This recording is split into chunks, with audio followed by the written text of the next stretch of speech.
దేవుని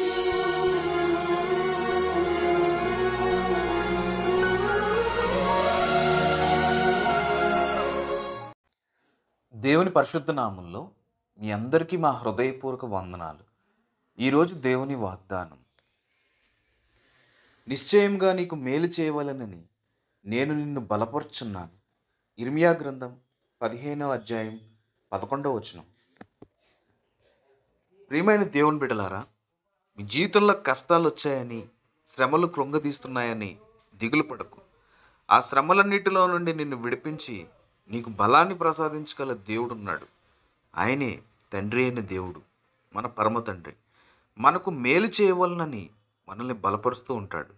కష్టాలు శ్రమలు వచ్చినప్పుడు మనం ఏంటనేది మనకు తెలుస్తుంది. నీ శక్తి సామర్థ్యాలు అప్పుడే బయటపడతాయి. నీకు సహాయం చేసేవారు ఎవరు, నీకు హాని చేసేవారు ఎవరు కూడా అవి తెలియజేస్తాయి. మీ జీవితాల్లో ప్రభువు గొప్ప కార్యాలు చేస్తాడు. దేవుడు చేసే ప్రతి పని వెనుక ఒక నిర్దిష్టమైన కారణం ఉంటుంది. దేవుని నుంచి వచ్చే సమాధానం నీకు ఆలస్యం అవుతుందంటే ఖచ్చితంగా కారణం ఉంటుంది. ఆయన కోసం నిరీక్షించే విషయంలో విజయవంతంగా ఉండాలి.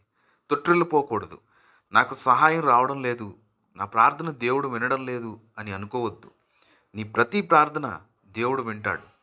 నిన్ను అనుక్షణం గమనించే ప్రభువుకు నీకేం కావాలో, ఏమి ఇవ్వాలో ఆయనకు బాగా తెలుసు. సరైన సమయంలో ప్రభువు నీకు సహాయం చేస్తాడు. నీ గర్భఫల విషయంలో, నీ భూమి విషయంలో దేవుడు తప్పకుండా నీకు సహాయం చేస్తాడు. మన ప్రార్థన త్వరగా అంగీకరింపబడి మనకు సమాధానం రావాలి అంటే ఆయన నియమించిన ఆజ్ఞలను మనం పాటించి పవిత్రంగా జీవించాలి. ఆయనకి ఇష్టలుగా మనం ఉండాలి. దేవుని యొక్క మాటలు శాశ్వతమైనవి. ఆకాశం భూమియు గతించినా కానీ ఆయన మాటలు నిలిచి ఉంటాయి. అటువంటి పవిత్రమైన ఆజ్ఞల విషయంలో నిర్లక్ష్యంగా ఉండకూడదు. శ్రమ వచ్చిందని కృంగిపోకు. ఆ శ్రమల్లో ఎలా ధైర్యంగా ఉండాలో నేర్చుకో. అనేక మంది భక్తులు వారి ప్రాణాల మీదకి వచ్చిన చివరి నిమిషం వరకు కూడా విశ్వాసాన్ని కోల్పోకుండా ఉన్నారు. ఆశ్చర్యకరమైన మేలును పొందుకొని ఉన్నారు. నీకు కూడా ప్రభువు గొప్ప బహుమానాన్ని ఇవ్వబోతున్నాడు. ఎన్నో సంవత్సరాలుగా సంతానం లేక అనేక మంది చేత నిందలు పడి, అవమానాలు పడి, కన్నీరు కార్చిన నీకు నీ ప్రార్థన వింటున్నాడు. నీ గర్భఫల విషయంలో నీకు గొప్ప బహుమానాన్ని ఇవ్వబోతున్నాడు. నీ కన్నీటి ప్రార్థన ఆయన విన్నాడు. ఎల్లప్పుడూ నిత్యమైన కృపతో, నిత్యమైనటువంటి కృతజ్ఞతాభావంతో ఆయనకి రుణపడి జీవించే భాగ్యాన్ని దేవుడు నీకు అనుగ్రహించబోతున్నాడు. నీ జీవితాన్ని ఇప్పుడే ఆయనకి అప్పగించు. నిన్ను కరుణించిన దేవునికి ఎల్లప్పుడూ కూడా కృతజ్ఞుడుగా జీవించు. మనుషుల వలె శ్రమలు వచ్చినప్పుడు ఆయన విడిచిపెట్టేవాడు కాదు. నిన్ను సృష్టించిన ప్రభువు నీకు తోడుగా ఉండి నువ్వు కన్నీటితో ప్రార్థన చేసినప్పుడు నీ ప్రార్థనకు జవాబును అనుగ్రహించి నీకు మేలు చేస్తాడు. అటువంటి గొప్ప దేవుడిని మనం కలిగి ఉన్నందుకు మనందరం కూడా ధన్యులం. ప్రార్థన చేసుకుందాం. అందరూ కూడా ప్రార్థనలో ఏకీభవించండి. మమ్మల్ని మిక్కిలిగా ప్రేమించిన మా ప్రియ పరలోకపు తండ్రి, మీ ఘనమైన నామానికి వేలాది వందనాలు, స్తుతులు, స్తోత్రములు చెల్లించుకుంటున్నాం ప్రభువా. మీరు మాతో ప్రతిరోజు కూడా వాక్యం ద్వారా మాట్లాడుతూ ఉన్నారు. అందునిమిత్తం బట్టి మీకు వందనాలు నాయనా. శ్రమల్లో, కష్టాల్లో మేము భయపడుతూ ఉన్నాం, తొట్టిల్లిపోతూ ఉన్నాం ప్రభువా. ఏం చేయాలో, ఎలా ధైర్యంగా ఉండాలో తెలియనటువంటి పరిస్థితుల్లో మేము ఉన్నాం ప్రభువా. మనుషులు వేసే నిందలు, వారు మాట్లాడే దూషణకరమైన మాటలు మా హృదయాన్ని గాయపరుచుకుని ఏం చేయాలో తెలియని పరిస్థితుల్లో అనేకమైన బిడ్డలు జీవిస్తున్నారు ప్రభువా.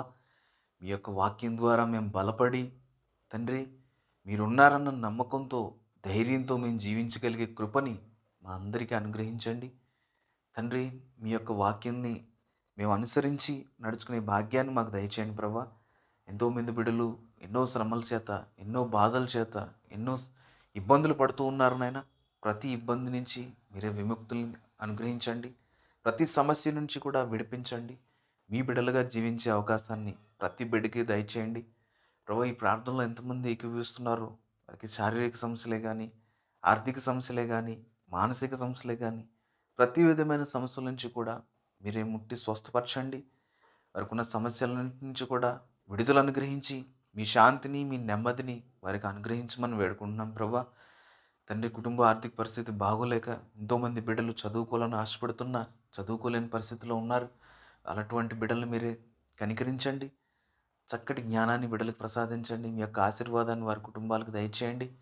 ప్రభా, ఈ ప్రార్థనలో ఏకీభవిస్తున్న వారందరికీ కూడా మీ కృప చూపించమని తండ్రి, ఇంకనూ కూడా ఈ శ్రమల్లో కూడా మేము ధైర్యంగా ఉండి తండ్రి, మమ్మల్ని బలపరిచే దేవుడు మీరు మాత్రమే ఉన్నారన్న సత్యాన్ని ప్రతి ఒక్కరూ గ్రహించి ప్రభా, మీ యందు ధైర్యంగా ఉండే జ్ఞానాన్ని మా అందరికీ అనుగ్రహించమని, మా ప్రార్థనలు మాలో తప్పులుంటే క్షమించి మా ప్రార్థనకి ప్రతిఫలాన్ని అనుగ్రహించమని తండ్రి, కుమార పరిశుద్ధాత్మ నామమున మిక్కిలి వినయంగా ప్రార్థించి అడుగువాటి నెలను మనస్ఫూర్తిగా పొందుకుని ఉన్నామని నమ్మి విశ్వసిస్తున్నాను పరమ తండ్రి. ఆమెన్. దేవుడు తన పరిశుద్ధ వాక్యాన్ని దీవించి ఆశీర్వదించును గాక. ఆమెన్.